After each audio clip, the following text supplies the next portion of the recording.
सभी को नमस्कार दोस्तों। जैसे आप देख रहे हैं थंबनेल, जो पॉलिटिकल साइंस है आपका लेक्चरर जीएससी पेपर है, इसमें आपके 15-20 क्वेश्चन आपके, जिसमें सबसे मेन क्वेश्चन आएंगे आपके। इसमें प्रश्न नंबर 1 से स्टार्ट करेंगे आपके। जो प्रश्न नंबर 1 है गाइस आपका कि निम्न में से किस विचारक ने राजनीतिक विज्ञान को सर्वोच्च विज्ञान कहा।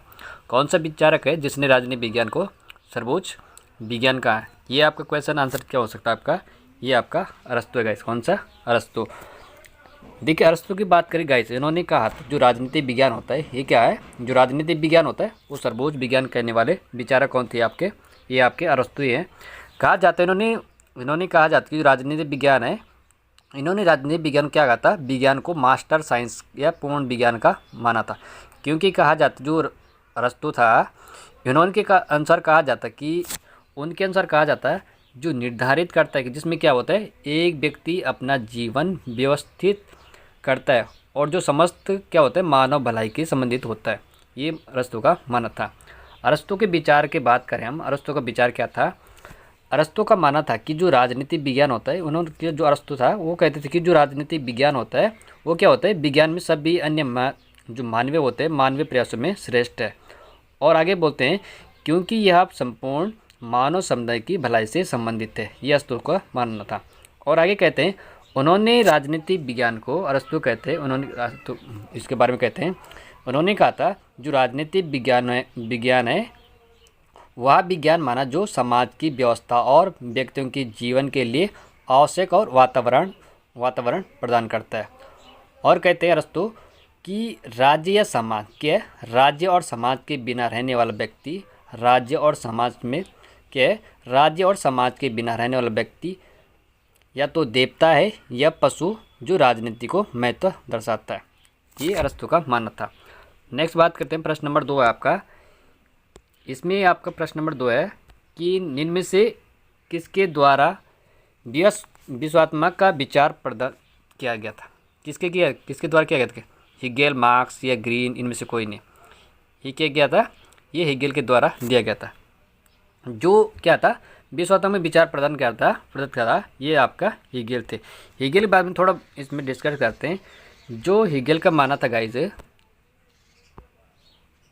जो हेगेल है, इन्होंने कहा था विश्वात्मक वर्ड या स्पिरिट कहते हैं या डिजायर कहते हैं। विचार का इनका मुख्य रूप क्या होता था? हेगेल द्वारा दिया गया था कि हेगेल का मानना था कि आत्मा सामूहिक या अंतर्वासिक या स्थापित होती है, या जो एक द्वंद्वात्मक प्रक्रिया के माध्यम से विकसित होती है, और जो क्या होता है, स्वयं को इतिहास तथा विचारों की प्रकृति के माध्यम से प्रकट करती है। हेगेल का मानना था।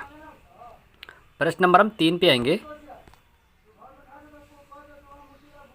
प्रश्न नंबर 3 है आपका, किसने कहा कि सत्ता ज्यादातर शक्ति के रूप में परिभाषित होती है, शक्ति आदेशों के पालन करने की है? ये किसका गाइस है? ये आपका ये बीच का कथन है। बीच के बाद में बात करें हम, यह परिभाषा किसने दी थी? ये बीच ने दी थी। इन्होंने कहा था गाइस कि जो सत्ता का अर्थ क्या होता है, जो सत्ता का अर्थ होता है दूसरे के कार्यों को प्रभावित करने या निर्देशित करने का औचित्यपूर्ण अधिकार है। इसका मतलब यह है कि सत्ता एक वैधानिक शक्ति है। बीच कहते हैं जो सत्ता होती है वो क्या, एक वैधानिक शक्ति है जो दूसरों को आज्ञा मानने के लिए प्रेरित करती है। ये बीच का मानना था। इसके विश्लेषण की बात करें हम, अब रॉबर्ट डगल की बात करें। रॉबर्ट डगल ने क्या बोला था? रॉबर्ट डगल का राजनीतिक जो वैज्ञानिक थे जो शक्ति की अवधारणा पर काम करते थे। रॉबर्ट डगल क्या कहते हैं? रॉबर्ट डगल है जो, इनका मानना था, रॉबर्ट डगल का एक राजनीतिक वैज्ञानिक थे जो शक्ति क्या मानते, एक अवधारणा पर काम करते थे। और इसी में साइमन कमीशन का मानना था। इसी में हर्बर्ट साइमन एक समाजशास्त्री और अर्थशास्त्री थे। साइमन थे क्या थे? जो हर्बर्ट साइमन थे, इन्होंने एक समाजशास्त्री और अर्थशास्त्री थे जिनका कार्य निर्णय लेने के प्रक्रिया पर केंद्रित था। इसी में मैकइवर कहते हैं, मैकइवर एक समाजशास्त्री थे जिन्होंने सामाजिक संरचना और संस्थाओं पर काम किया था। इसमें आपका जो ABCD, इनका मैंने आपको बी वाला का मैंने आपको बता दिया। जी बी वाला क्या था? जो आपका क्या था, आपका रॉबर्ट डगल, इसके बारे में इसकी परिभाषा ऊपर थी आपकी। यह था कि बीच ने दिया था कि जो सत्ता का अर्थ क्या होता है, कार्य को प्रभावित करने के निर्देशित करने का औचित्यपूर्ण अधिकार है। इसका मतलब है कि सत्ता एक वैधानिक शक्ति है और दूसरों को क्या है, आज्ञा का मानने के लिए क्या करती है, प्रेरित करता है। अब बात करते हैं हम रॉबर्ट डगल, जो ये आपका फर्स्ट वाला है, आपका ऑप्शन था आपका ये बी वाला सही है। हम बीच बात करें इसका, रॉबर्ट डगल इन्होंने क्या माना था, इसके बारे में हम चर्चा कर रहे हैं। इसके बारे में लिखा हुआ कि रॉबर्ट डगल का माना था कि रॉबर्ट डगल का ये राजनीतिक वैज्ञानिक थे जो शक्ति की अवधारणा पर काम करते थे। और साइमन क्या कहते हैं, साइमन का मानना था कि जो हर्बर्ट साइमन एक समाजशास्त्री थे। जो हर्बर्ट साइमन क्या थे, ये समाजशास्त्री थे और शास्त्री थे जिनका कार्य निर्णय प्रक्रिया का केंद्रित था। और जो डी था आपका, इनका मानना क्या था, डी का मानना था कि जो डी मैकाइवर है, इनका मानना था मैकाइवर एक समाजशास्त्री थे। कौन थे जो मैकाइवर, ये कौन थे, मैकाइवर कौन थे, समाजशास्त्री थे जिन्होंने सामाजिक संरचना और संस्थाओं पर काम किया था। ठीक है, प्रश्न नंबर हम 4 पे आएंगे आपके। प्रश्न नंबर 4 आपका कि स्वतंत्रता का प्राचीनतम सिद्धांत कौन सा है, कौन सा गई प्रश्न नंबर 4 का जो स्वतंत्रता का सबसे जो प्राचीन जो आपका प्राचीन सिद्धांत था आपका कौन सा था, ये आपका कौन सा था, प्राकृतिक स्वतंत्रता। कौन सा, प्राकृतिक स्वतंत्रता। हम प्राकृतिक स्वतंत्रता की बात करें, जो स्वतंत्रता का सबसे प्राचीन सिद्धांत कौन था आपका, ये प्राकृतिक स्वतंत्रता। प्राकृतिक स्वतंत्रता जहाँ मनुष्य क्या होता है, जहाँ मनुष्य को प्रकृति से मिली हुई स्वतंत्रता का अनुभव होता है उसे क्या कहते हैं, प्राकृतिक स्वतंत्रता। और क्या होता है, वहाँ पे समाज होता है, राज्य के द्वारा इस कार्य पे भारी प्रतिबंध नहीं होता है। ठीक है, प्राकृतिक स्वतंत्रता क्या होती है, प्राकृतिक स्वतंत्रता वह होती है जहाँ पे क्या होता है, मनुष्य और प्रकृति से मिली हुई स्वतंत्रता का अनुभव होता है। और क्या होता है, वहाँ पे क्या होता है, समाज या राज्य के द्वारा कोई भारी प्रतिबंध नहीं होता है, उसे कहते हैं हम प्राकृतिक स्वतंत्रता। ये प्राकृतिक स्वतंत्रता कौन से स्वतंत्रता का जो क्या आपका स्वतंत्रता का जो प्राचीन आपका सिद्धांत कौन था आपका, ये आपका प्राचीन स्वतंत्रता है। ठीक है, इसके बाद हम आगे बात करें प्रकृति पढ़ते क्या था ये आपका, यह स्वतंत्रता मनुष्य के प्रकृति से मिलती है और इसे किसी भी बाहरी शक्ति द्वारा नियंत्रित या सीमित नहीं किया जा सकता। जो प्राकृतिक स्वतंत्रता क्या होती गई, जो प्राकृतिक स्वतंत्रता होती है वह क्या होती है, यह मनुष्य क्या होती है, प्रकृति से मिली होती है, इसे किसी बाहरी शक्ति या द्वारा नियंत्रित सीमित नहीं किया जा सकता है। बात करें व्यक्तिगत स्वतंत्रता, व्यक्तिगत स्वतंत्रता क्या होती गई, जो व्यक्तिगत स्वतंत्रता होती है इसमें क्या है, जो व्यक्तिगत स्वतंत्रता होती है इसमें मनुष्य को अपने व्यक्तिगत कार्यों को करने की पूरी स्वतंत्रता होती है। ध्यान रखना, जो व्यक्तिगत स्वतंत्रता होती है उसमें मनुष्य क्या होती है, अपने कार्य करने की पूर्ण स्वतंत्रता होती है और इस पर समाज का या राज्य का कोई प्रतिबंध नहीं लगाया जाना चाहिए। इसे कहते हैं व्यक्तिगत स्वतंत्रता। व्यक्तिगत स्वतंत्रता वह है जो मनुष्य को मनुष्य को अपने व्यक्तिगत कार्यों करने की पूरी स्वतंत्रता होती है, इसे समाज या राज्य का कोई प्रतिबंध नहीं लगाना चाहिए, इसे क्या कहेंगे, व्यक्तिगत स्वतंत्रता। बात करें ऐतिहासिक संदर्भ में बात करें हम, इसमें क्या होता है, जो ऐतिहासिक स्वतंत्रता बात होती है, स्वतंत्रता के सबसे शुरुआती विचारों में प्रकृति स्वतंत्रता की धारणा शामिल होती है। जो ऐतिहासिक जो स्वतंत्रता होती है उससे क्या होता है, जो स्वतंत्रता होती है उसमें क्या होता है, शुरुआती विचारों में क्या होते हैं, प्रकृति स्वतंत्रता की धारणा शामिल होती है, जो मनुष्य क्या होते हैं, मौलिक अधिकारों में केंद्रित थी। अन्य बात करें हम, अन्य सिद्धांत की तुलना में बात करें हम, जो राजनीतिक स्वतंत्रता है, राजनीतिक स्वतंत्रता कैसी है, जो राजनीतिक स्वतंत्रता हुआ है जहाँ पे क्या होती है, आज़ादी की एक आधुनिक अवधारणा है जो राज्य और सरकार के संदर्भ में आती है, उसे कहते हैं राजनीतिक स्वतंत्रता। ठीक है, राजनीतिक स्वतंत्रता आज़ादी की एक आधुनिक अवधारणा है जहाँ राज्य और सरकार के संदर्भ में आती है, उसे होते हैं हम राजनीतिक स्वतंत्रता। अब नागरिक स्वतंत्रता की बात करें, नागरिक स्वतंत्रता क्या होती है, इसमें भी क्या होता है, जो नागरिक स्वतंत्रता होती है इसमें क्या होता है, राजनीतिक स्वतंत्रता से जुड़ी होती है। और क्या होता है, वहाँ पे आधुनिक समाज में अभिव्यक्ति होती है, अभिव्यक्ति स्वतंत्रता या धर्म आदि की स्वतंत्रता के रूप में देखी जाती है, उसे कहते हैं नागरिक स्वतंत्रता। और आर्थिक स्वतंत्रता की बात करें, आर्थिक स्वतंत्रता क्या होती है, इसमें भी थोड़ा सा है, जो आर्थिक स्वतंत्रता होते हैं यहाँ पे क्या होता है, जीवन यापन और संपत्ति संबंधित होती है। जो आर्थिक स्वतंत्रता होती है वहाँ पे क्या होता है, जीवन यापन और संपत्ति संबंधित होती है और यह प्रकृति स्वतंत्रता के बाद विकसित एक अवधारणा है। ठीक है, जो आर्थिक स्वतंत्रता होती है क्या यहाँ पे क्या होता है, जीवन यापन और संपत्ति से संबंधित होता है और यहाँ पे क्या होती है, प्रकृति स्वतंत्रता के बाद विकसित एक अवधारणा विकसित होती है। बात करें हम प्रश्न नंबर 5 की आपकी, इसमें आपका प्रश्न नंबर 5 है, मनुस्मृति जो मनुस्मृति में है इसमें कितने अध्याय है आपका, इसमें जो मनुस्मृति है इसमें कुल कितने अध्याय है, इसमें कुल 12 अध्याय हैं। इसमें बात करें डिटेल से गाइस, आपके जो मनुस्मृति है इसमें कितने अध्याय हैं, 12 अध्याय हैं, जिसमें मोक्ष धर्म या विश्वगति में कहा जाता है। इसमें कर्म संसार, कर्म के गुण दोष, देश जाति कुल धर्म और जीवन के अंतिम लक्ष्य का मोक्ष पर केंद्रित होता है। इसमें बात करें अध्याय मनुष्य के अच्छे और बुरे कर्मों का, परिणामों का, जन्म एवं मृत्यु का चक्र, संसार में गति और मोक्ष जन्म मृत्यु के बंधन से मुक्त होती है, प्राप्त करने के तरीके से पर चर्चा करता है। ठीक है, इसमें कर्म योगी और उसके परिणाम की बात करें हम, इसमें कर्म और उसके परिणाम बात करें हम इसके, तो इसके अध्याय में क्या होता है, इसके अध्याय में कर्मों के प्रकार जैसे मानसिक हो गया आपका, वाचिक और शारीरिक कर्म और उसके शुभ और अशुभ फलों पर विचार से बताया गया, जिसमें क्या होता है कर्मों से ही व्यक्ति भविष्य की गति तय करता है। बात करें संसार जन्म और मृत्यु चक्र में, तो कर्मों के आधार पर ही मनुष्य को विभिन्न योनि में जन्म लेना पड़ता है, जिसका वर्णन इस अध्याय में मिलता है। कौन से, मनुस्मृति में। अबे मोक्ष की बात करें हम, तो मोक्ष में इन्होंने बोला था अध्याय में बताया गया कि किस प्रकार मनुष्य के कर्मों में बंधन से छूटकर मोक्ष या आध्यात्मिक मुक्ति प्राप्त कर सकता है। इसमें हम देश जाति कुल बात कर रहे हैं हम, इसमें कर्म और धर्म के साथ साथ देश जाति और कुल के अनुसार व्यक्ति को क्या होता है, वहाँ पे कर्तव्यों का क्या होता है वर्णन किया गया था। आगे बात करें आध्यात्मिक और अंतर्दृष्टि से, तो यहाँ पे क्या होता है कि यह अध्याय व्यक्ति को कर्मों के प्रभावों को समझाने और आध्यात्मिक मार्ग पर चलने के लिए प्रेरित करता है, जिससे वह जीवन का अंतिम लक्ष्य प्राप्त कर सके। ये थे क्या थे मनु के 12 अध्याय में थी बात। प्रश्न नंबर हम बात करें हम 6 आपका, प्रश्न नंबर 6 आपका, ऑस्टिन का संप्रभुत्व का सिद्धांत आधारित है किस पे अलग आधारित है गाइस, जो प्रश्न नंबर 6 आपका जो क्या है, ऑस्टिन का संप्रभुत्व का सिद्धांत आधारित है, ये किस पे सिद्धांत पर आधारित था, ये आपका बल पर आधारित है। प्रश्न नंबर 6 का ये का आंसर आपका। इसमें ऑस्टिन बोलते हैं ऑस्टिन का संप्रभुत्व सिद्धांत का बल पर आधारित था, क्योंकि उनके अनुसार कानून संप्रभु के आदेश होते हैं, जिनका पालन करने पर लोगों को क्या होता है प्रतिबंधों का बल का सामना करना पड़ता था।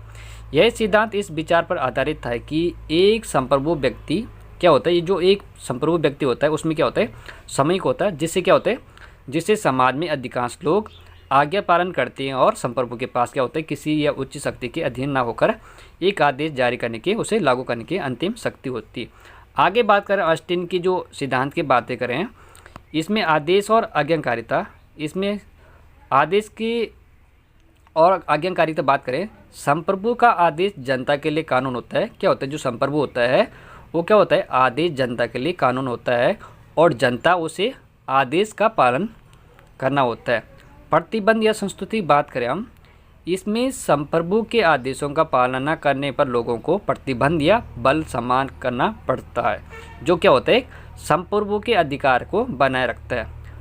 निश्चित और श्रेष्ठ मानव क्या बात करें हम, संप्रभु क्या होता है, एक संप्रभु एक निश्चित मानव होता है, जिसमें क्या होता है मानव को संयम होता है, जो किसी भी अन्य मानव श्रेष्ठ के अधीन नहीं होता है। अविभाज्य शक्ति होती है इसमें भी, जो अविभाज्य शक्ति क्या होती है, जिसमें क्या होता है संप्रभु की शक्ति अविभाज्य और पूर्ण होती है। इसलिए ऑस्टिन के सिद्धांतों में संप्रभु की आज्ञाओं का पालन करने के लिए क्या होता है बल प्रतिबंध एक आवश्यक घटक है, जिसमें क्या होता है पूरा प्रतिबंध टिका होता है। बात करें प्रश्न नंबर 7 आपका, किसने का हर राज्य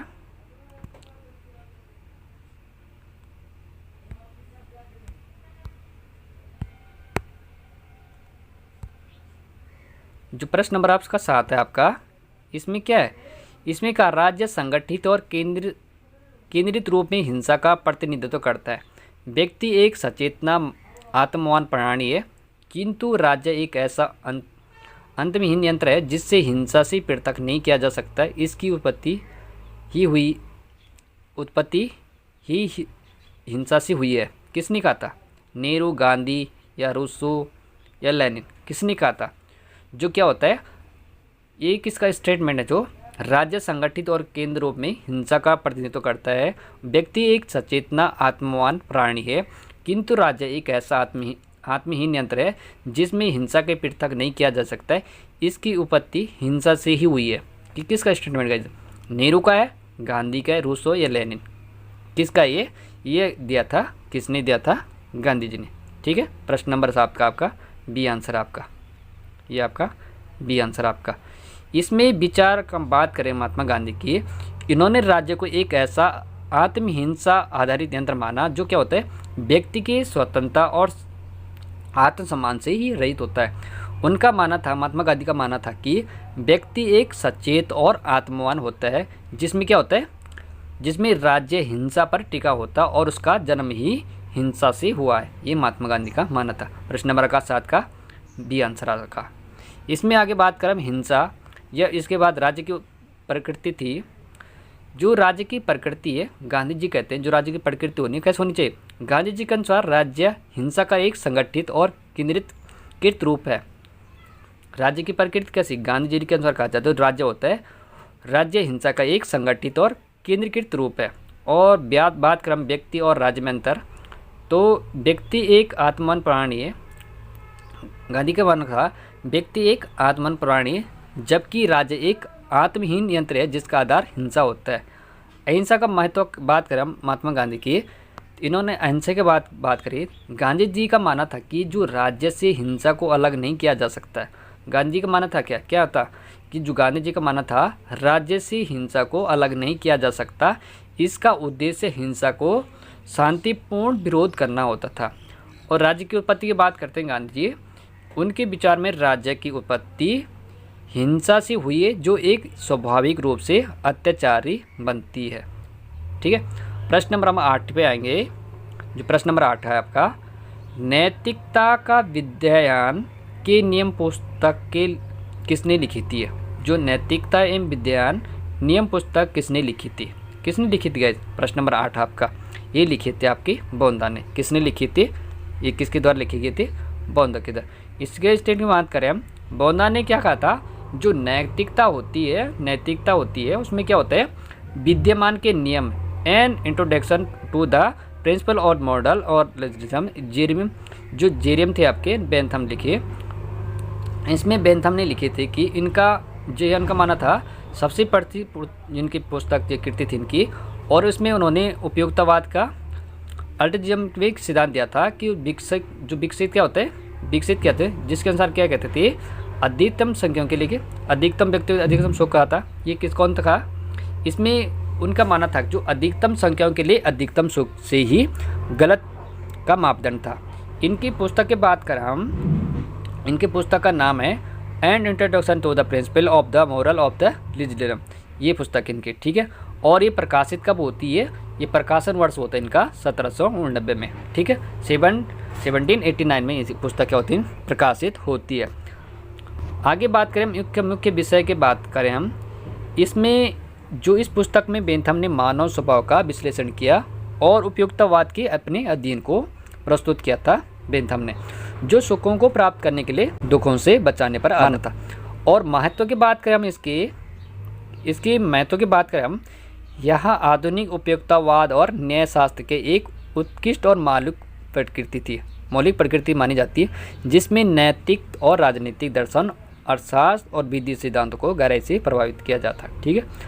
हम प्रश्न नंबर बात करें हम 9 की, जो प्रश्न नंबर 9 है आपका कि निम्नलिखित में से कौन सी घटना परिव्यक्त असमानताओं के विरुद्ध किए गए आंदोलन से संबंधित है? इंग्लैंड में 1688 गोरखपुर क्रांति या 1789 की फ्रांस की क्रांति या अमेरिका का स्वतंत्रता, कौन था आपका गाइस? ये था आपका 1789 की फ्रांस की क्रांति। जो कौन सी घटना व्यक्तिगत असमानता के विरुद्ध है किए गए आंदोलन से संबंधित जो है, ये जो असमानता है आपके, ये आपका बी वाला आंसर आपका। जो 1789 में असामाजिक और आर्थिक असमानता की चुनौती दी गई थी, उस टाइम क्या होता है, अमेरिका में स्वतंत्रता संग्राम ने उपनिवेश असमानता को समाप्त कर क्या था, वहाँ पे स्वतंत्र की मांग की थी। अब बात करें हम इनकी, आगे है इंग्लैंड की जो क्रांति होती है, ये जो इंग्लैंड के जो गौरवपूर्ण क्रांति होती है ये कब होती है? इंग्लैंड में जो गौरवपूर्ण क्रांति होती है 1688 में होती है। यह क्रांति राजा जेम्स द्वितीय के कैथोलिक धर्म के प्रति शासन और धार्मिक असमानता के कारण हुई थी। इसमें राजशाही की शक्ति को सीमित किया गया था और संसद को अधिक अधिकार दिए गए थे, जिससे क्या होता है, नागरिकों का अधिकारों का विस्तार हुआ था और धार्मिक और राजनीतिक असमानता को समाप्त हुई थी। बात करें जो 20 वाला आपका, जो 1789 वाला फ्रांस की क्रांति थी, इसके बाद अगर हम जो 1789 में जो फ्रांस की क्रांति हुई थी, उस टाइम क्या होता है यहाँ पे, वहाँ पे एक सामाजिक और आर्थिक असमानता के विरोध हुई थी, जिसमें क्या होता था, जनता के एक वर्ग तीसरे वर्ग पर भारी कर बोझ जो था। फ्रांसीसी क्रांति ने राष्ट्रीय संपत्ति को सम्राट से जनता को हस्तांतरित किया गया था। उस टाइम क्या होता है, स्वतंत्रता को सम्मान तथा बंधुओं के विचार को बढ़ावा दिया गया था 1789 की क्रांति में। जो बी वाला आपका, अमेरिका का स्वतंत्रता संघर्ष के बाद बात करें हम, तो अमेरिका स्वतंत्रता संग्राम में उपनिवेशिक असमानता को समाप्त करने के लिए ब्रिटिश शासन से मुक्ति पाने का संघर्ष शामिल था। इसमें स्वयं के शासन और स्वतंत्रता के अधिकार पर जोर दिया गया था, जो लोगों को बीच असमानता और दमन के खिलाफ आंदोलन था। प्रश्न नंबर हम 10 में आएंगे गाइस आपका। प्रश्न नंबर 10 आपका, कि यह मत समस्त चोरी है, यह किसका है? मिल का है, एडम स्मिथ का है, मार्क्स का है, प्रोंदो का है, किसका गाइस आपका? जो आपका क्या है, समस्त संपत्ति चोरी की है, किसका मत है? ये किसका गाइस आपका? ये प्रोंदो का है। यह मत, ये हम बात करें, यह मत है कि समस्त संपत्ति चोरी की है, ये का श्रेय के फ्रांसीसी विचारक पियरे जोसेफ प्रोंदो को जाता है, और जो एक अर्थशास्त्री और समाजशास्त्री थी कहा जाता है। इन्होंने अपनी पुस्तक संपत्ति क्या है, व्हाट इज द प्रॉपर्टी में इस प्रसिद्ध उदाहरण को लिखा था, जो पूंजीवाद व्यवस्था पर एक तीखी आलोचना थी। प्रोंदो का मानना था कि व्यक्तिगत स्वतंत्रता का अधिकार दूसरों के श्रम शोषण पर आधारित है, जिससे यह प्रकार संपत्ति चोर बन सकता है। Okay guys, thank you.